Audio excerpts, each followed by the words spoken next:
जय Hind everybody. Personality series का ये सेकंड वीडियो है। अगर आपने पहला वीडियो नहीं देखा है तो ज़रूर देख लीजिएगा। डिस्क्रिप्शन बॉक्स में हमने उसका लिंक दे दिया है आपको। वो देखने के बाद हमारा जो सेकंड ये वीडियो है, ये केवल फिजिक पर बात करेंगे हम। फिजिक का मतलब होता है जब हम किसी से मिलते हैं तो हम उसे देखने के बाद ही उसके बारे में, उसकी पर्सनालिटी के बारे में कुछ बताने लगते हैं या बोलने लगते हैं या सोचने लगते हैं। तो अगर हम दूसरे के सामने जा रहे हैं या कोई हमसे मिल रहा है तो हमें किस तरीके से अपने फिजिक का ध्यान रखना है कि सामने वाले पर गलत प्रभाव ना पड़े। ये वीडियो उसी के बारे में है। अगर आपने अभी तक चैनल सब्सक्राइब नहीं किया है तो प्लीज़ आप इसे कर लीजिए। और अगर आपको लग रहा है किसी को इस तरह के वीडियो की तलाश है तो आप उसको वीडियो शेयर भी कर सकते हैं। तो चलिए वीडियो शुरू करते हैं। Message for you. इस ब्लॉग पर आपको इंग्लिश के नोट्स मिलेंगे, ग्रामर, लिटरेचर, फोनेटिक्स, पीडीपी या कम्युनिकेशन से संबंधित। पर्सनालिटी का फर्स्ट वीडियो जो हमने रिलीज किया था वो इन्हीं सब बातों पर है और आज हम बात करेंगे सिर्फ फिजिक के बारे में।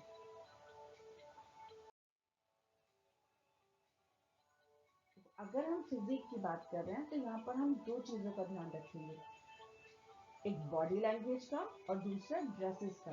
देखिए, फिजिक के साथ ड्रेसेस का होना इसलिए ज़रूरी हो जाता है कि अपैरल्स भी बहुत मैटर करते हैं, यानी आप किस तरह का पहनावा कहाँ पर पहन रहे हैं ये भी मैटर करता है। तो चलिए सबसे पहले बात करते हैं बॉडी लैंग्वेज की। बॉडी लैंग्वेज, आप कभी किसी को कॉपी ना करें। हर किसी को भगवान ने एक अलग बॉडी टाइप, एक अलग टेक्सचर, एक अलग कलर, अलग अलग तरीके से बनाया है। तो अगर हम ये सोचने लगे कि हम दूसरे की तरह दिखना शुरू कर देंगे तो आप कहीं ना कहीं अपने आप को डिसरिस्पेक्ट कर रहे हैं। आपका कोई भी कलर है, आपका कोई भी बॉडी फॉर्म है, आप पतले हैं, आप मोटे हैं, आप लंबे हैं, आप छोटे हैं, फर्क नहीं पड़ता। आप किस तरीके से अपने आप को दूसरों के सामने प्रेजेंट करते हैं ये ज़्यादा इम्पोर्टेंट है।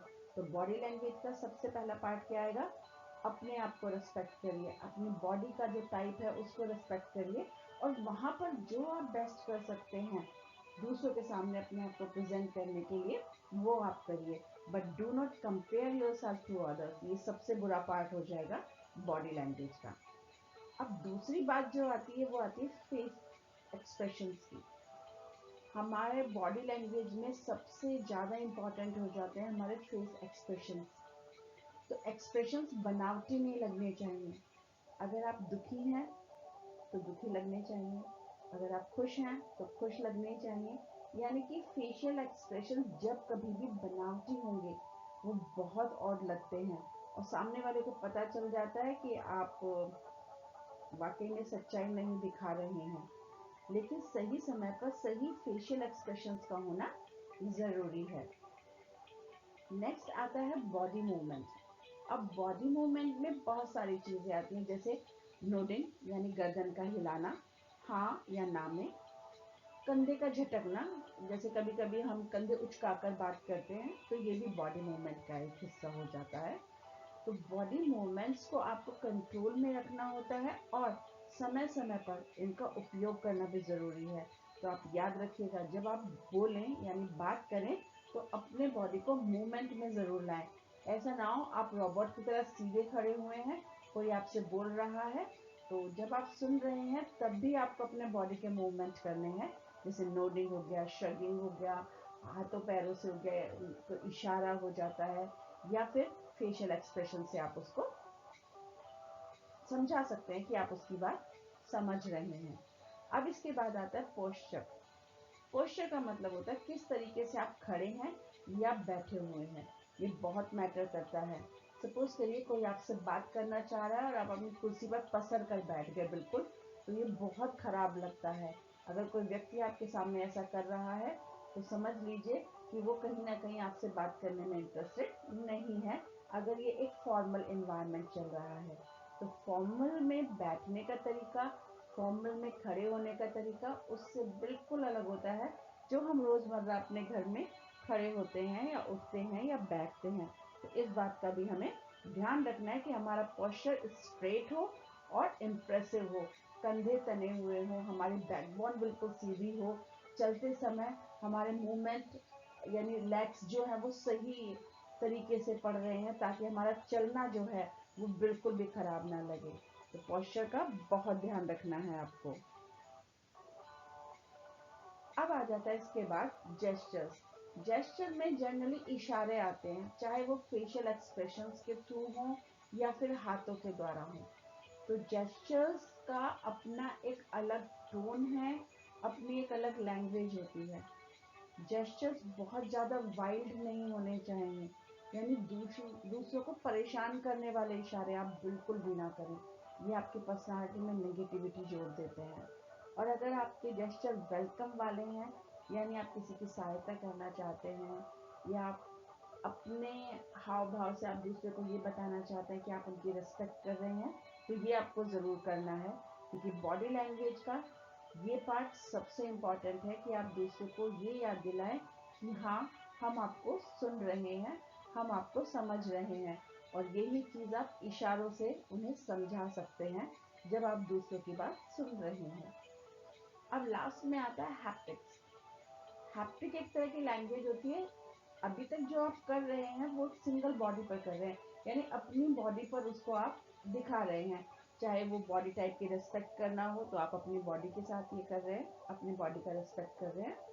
फेशियल एक्सप्रेशंस आप अपनी बॉडी के साथ कर रहे हैं, बॉडी मूवमेंट भी आप खुद पर कर रहे हैं, पोस्चर भी आप खुद का संवार रहे हैं, जेस्चर्स भी आप खुद के अच्छे बना रहे हैं। अब आता है हैप्टिक्स। हैप्टिक्स में क्या होता है, हम दूसरे को टच करते हैं। ये थेरेपी बहुत पुरानी है कि आप किसी को अपने टच से ये भरोसा दिलाएं कि आप उसके साथ हैं। इसमें अक्सर आपके टीचर जब आपके सिर पर हाथ रखते हैं या कंधे पर थपथपाते हैं, तो ये उसी बॉडी लैंग्वेज का हिस्सा होता है, इसे हैप्टिक्स कहते हैं।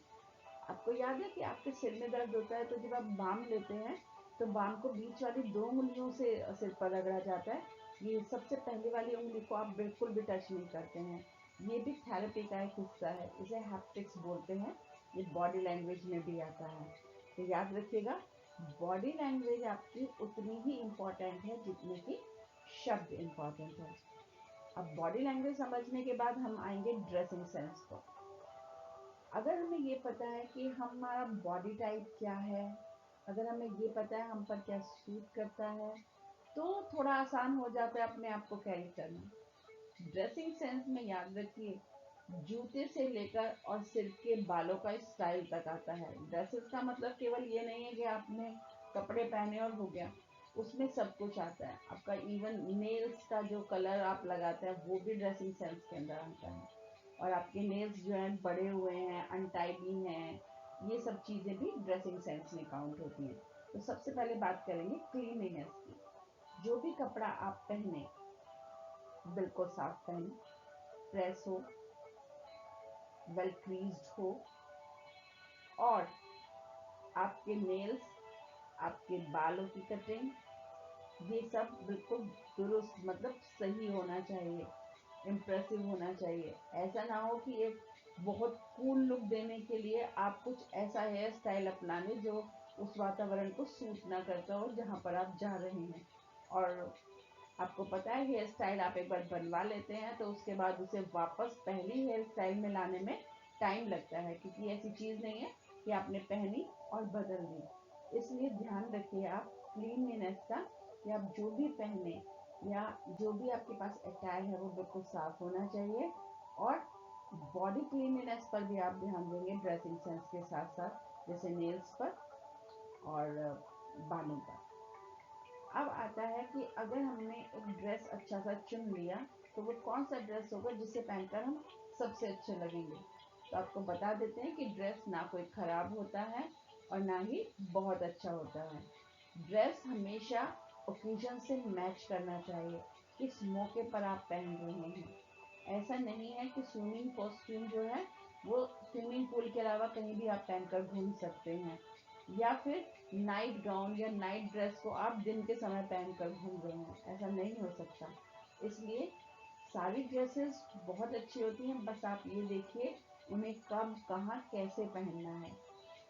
इसी का एक छोटा सा एग्जांपल आपको देते हैं कि आप फैशन के चलते हुए अपने जो कॉलेज का यूनिफॉर्म है वो कभी कभी इतना गलत सिलवा लेते हैं कि जो देखते ही पता चल जाता है कि ये कॉलेज कॉलेज यूनिफॉर्म तो नहीं हो सकता है। तो इन बातों को भी आपको थोड़ा सा ध्यान में रखना है कि ड्रेसिंग सेंस भी उतना ही मैटर करता है जितना बॉडी लैंग्वेज। आप इस बात का ध्यान रखिएगा कि आपको ये सोचना है कि दूसरों को इम्प्रेस करने के लिए हम अपनी बॉडी लैंग्वेज या ड्रेसिंग सेंस में क्या बदलाव लाएं ताकि हम उस व्यवहार में या उस ड्रेस में कंफर्टेबल हो सके। कभी कभी आप इतना कैजुअल पहनते हैं कि जब कभी भी फॉर्मल पहनने का नंबर आता है तो you feel your self uncomfortable in that particular dress. तो कोशिश करें आप हफ्ते में एक बार फॉर्मल जरूर पहने ताकि ये आदत आपकी बनी रहे। इस ब्लॉग पर आपको नोट्स मिल सकते हैं। Kindly follow the blog.